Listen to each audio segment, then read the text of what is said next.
Assalamu alaikum. Wa alaikum salam. Malam dan Allah tambaya gare ni idan ba za ka damu ba. Allah ubangiji ya sa na sani ki gaya maki.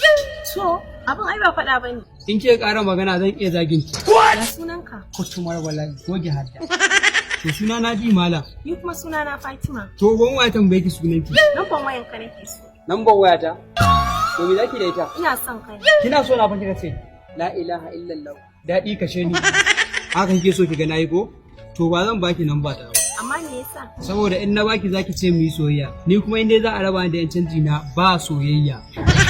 Allah ya to kwantar da hankalinka in dai wannan ne. Ni ba zan raba ka da canjin ka ba, akasari ma sai dai in ƙara maka. Allah sarki.